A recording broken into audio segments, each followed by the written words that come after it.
الحمدللہ رب العالمین والصلاة والسلام علی خاتم النبیین اما بعد فاعوذ باللہ من الشیطان الرجیم بسم اللہ الرحمن الرحیم۔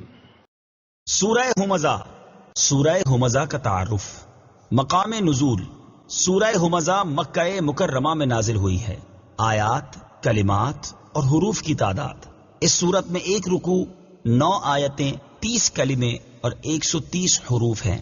ہمزہ نام رکھنے کی وجہ۔ ہمزہ کا معنی ہے لوگوں کے منہ پر عیب نکالنے والا، اور اس سورت کی پہلی آیت میں یہ لفظ موجود ہے۔ اس مناسبت سے اسے سورہ ہمزہ کہتے ہیں۔ سورہ ہمزہ کے مضامین۔ اس سورت کا مرکزی مضمون یہ ہے کہ اس میں غیبت کرنے والے اور منہ پر عیب نکالنے والے کی مذمت بیان کی گئی ہے، اور اس سورت میں یہ مضامین بیان ہوئے ہیں۔ نمبر 1، اس سورت کی ابتدا میں غیبت کرنے والے اور عیب نکالنے والے کے لیے آخرت میں شدید عذاب کی خبر دی گئی ہے۔ نمبر 2، ان لوگوں کی مذمت کی گئی ہے جو دنیا کا مال جمع کرنے کے ایسے حریص ہیں جیسے انہوں نے دنیا میں ہمیشہ رہنا ہے، اور یہ بتایا گیا کہ انہیں جہنم کے اس درکے یعنی طبقے میں پھینکا جائے گا جہاں آگ ان کی ہڈیاں پسلیاں توڑ ڈالے گی۔ سورہ عصر کے ساتھ مناسبت۔ سورہ ہمزہ کی اپنے سے ماں قبل سورت عصر کے ساتھ مناسبت یہ ہے کہ سورہ عصر میں بتایا گیا تھا کہ نیک اعمال کرنے والے مسلمانوں کے علاوہ ہر انسان خسارے میں ہے، اور اس سورت میں اس شخص کی ایک مثال بیان کی گئی جو آخرت میں نقصان اٹھانے والا ہے۔ بسم اللہ الرحمن الرحیم۔ ترجمہ، اللہ کے نام سے شروع جو نہایت مہربان رحمت والا ہے۔ ویل لکل ہمزۃ لمزہ۔ ترجمہ، اس کے لیے خرابی ہے جو لوگوں کے منہ پر عیب نکالے، پیٹھ پیچھے برائی کرے۔ ویل لکل ہمزۃ لمزہ۔ اس کے لیے خرابی ہے جو لوگوں کے منہ پر عیب نکالے، پیٹھ پیچھے برائی کرے۔ تفسیر صراط الجنان میں ہے، یہ آیتیں ان کفار کے بارے میں نازل ہوئیں جو سرکار دو عالم صلی اللہ تعالی علیہ وآلہ وسلم اور آپ صلی اللہ تعالی علیہ وسلم کے صحابہ کرام پر اعتراضات کرتے تھے اور ان حضرات کی غیبت کرتے تھے، جیسے اخنس بن شریک، امیہ بن خلف اور ولید بن مغیرہ وغیرہ۔ اور اس آیت میں مذکور حکم ہر غیبت کرنے والے کے لیے عام ہے۔ غیبت اور عیب جوئی کی مذمت۔ ایک اور مقام پر اللہ تعالیٰ نے ارشاد فرمایا، یا ایہا الذین آمنوا اجتنبوا کثیرا من الظن ان بعض الظن اثم ولا تجسسوا ولا یغتب بعضکم بعضا أيحب أحدكم أن يأكل لحم أخيه ميتا فكرهتموه واتقوا الله إن الله تواب رحيم۔ ترجمہ، اے ایمان والو، بہت زیادہ گمان کرنے سے بچو، بے شک کوئی گمان گناہ ہو جاتا ہے، اور پوشیدہ باتوں کی جستجو نہ کرو، اور ایک دوسرے کی غیبت نہ کرو۔ کیا تم میں کوئی پسند کرے گا کہ اپنے مرے ہوئے بھائی کا گوشت کھائے؟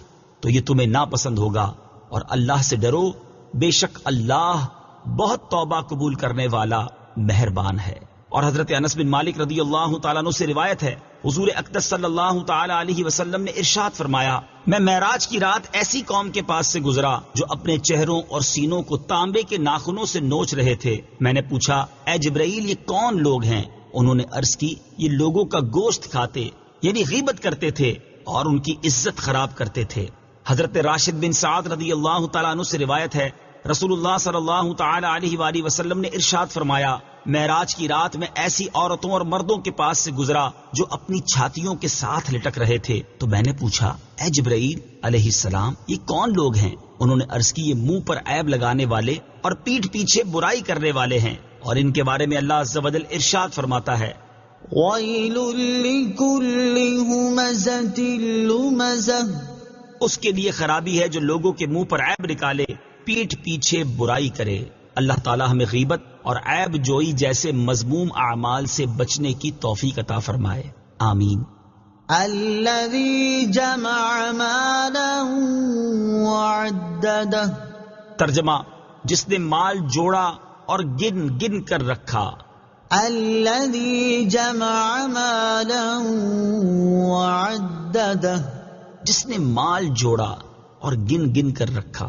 تفسیر صراط الجنان میں ہے، اس سے معلوم ہوا کہ مال جوڑنا اور گن گن کر رکھنا لوگوں کے منہ پر عیب نکالنے اور پیٹھ پیچھے برائی کرنے کے مذموم اوصاف پیدا ہونے کا ایک سبب ہے. ہمارے معاشرے میں مالدار لوگوں کی ایک تعداد ایسی ہے جو اس مرض میں بری طرح مبتلا ہے. اللہ تعالیٰ انہیں ہدایت عطا فرمائے. مال جمع کرنے اور گن گن کر رکھنے کی مذموم صورتیں. یاد رہے کہ مال جمع کرنا اور گن گن کر رکھنا چند صورتوں میں برا ہے.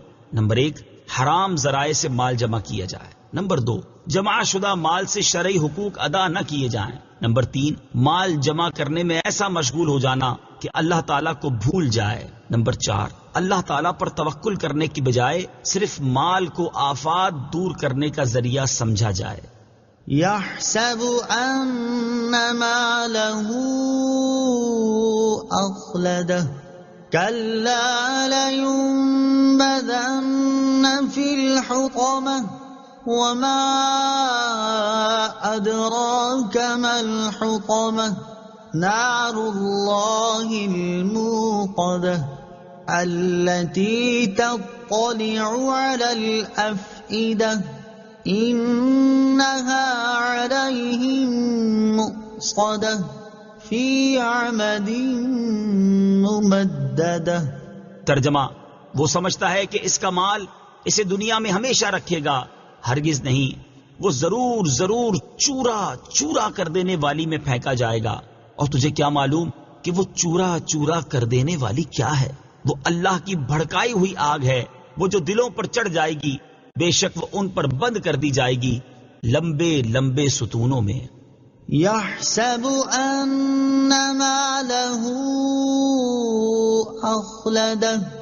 وہ سمجھتا ہے کہ اس کا مال اسے ہمیشہ رکھے گا. تفسیر صراط الجنان میں ہے، اس آیت اور اس کے بعد والی 6 آیات کا خلاصہ یہ ہے کہ لوگوں کے منہ پر عیب نکالنے، پیٹھ پیچھے برائی کرنے، مال جوڑنے اور گن گن کر رکھنے والا یہ سمجھتا ہے کہ اس کا مال اسے دنیا میں ہمیشہ رکھے گا اور مرنے نہیں دے گا، جس کی وجہ سے وہ مال کی محبت میں مست ہے اور نیک عمل کی طرف مائل نہیں ہوتا. ایسا ہرگز نہیں ہوگا، بلکہ وہ ضرور ضرور جہنم کے چورا چورا کر دینے والے طبقے میں پھینکا جائے گا، جہاں آگ اس کی ہڈیاں پسلیاں توڑ ڈالے گی. اور تجھے کیا معلوم کہ وہ چورا چورا کر دینے والی کیا ہے؟ وہ اللہ کی بھڑکائی ہوئی آگ ہے جو کبھی سرد نہیں ہوتی، اور اس کا وصف یہ ہے کہ وہ جسم کے ظاہری حصے کو بھی جلائے گی اور جسم کے اندر بھی پہنچے گی اور دلوں کو بھی جلائے گی. بے شک انہیں آگ میں ڈال کر دروازے بند کر دیے جائیں گے اور دروازوں کی بندش آتشی لوہے کے ستونوں سے مضبوط کر دی جائے گی تاکہ کبھی دروازہ نہ کھلے. اور بعض مفسرین نے اس کے یہ معنی بیان کیے ہیں کہ دروازے بند کر کے آتشی ستونوں سے ان کے ہاتھ پاؤں باندھ دیے جائیں گے. جہنم کی آگ دوسری آگوں کی طرح نہیں. سورہ ہمزہ کی آیت نمبر 6 سے معلوم ہوا کہ جہنم کی آگ دوسری آگ کی طرح نہیں ہے. حضرت ابو ہریرہ رضی اللہ تعالی عنہ سے روایت ہے، رسول اللہ صلی اللہ تعالی علیہ وآلہ وسلم نے ارشاد فرمایا، جہنم کی آگ 1000 برس بھڑکائی گئی یہاں تک کہ وہ سرخ ہو گئی، پھر 1000 برس بھڑکائی گئی یہاں تک کہ وہ سفید ہو گئی، پھر 1000 برس بھڑکائی گئی حتیٰ کہ وہ سیاہ ہو گئی. تو اب وہ سیاہ اور اندھیری ہے. التي تطلع على الأفئدة. وہ جو دلوں پر چڑھ جائے گی. تفسیر صراط الجنان میں ہے، دل ایسی چیز ہیں جن میں ذرا سی گرمی برداشت کرنے کی تاب نہیں، تو جب جہنم کی آگ ان پر چڑھ جائے گی اور موت آئے گی نہیں تو اس وقت کیا حال ہوگا. اور دلوں کو جلانا اس لیے ہے کہ وہ کفر، باطل عقائد اور فاسد نیتوں کے مقام ہیں. صدق اللہ العظیم.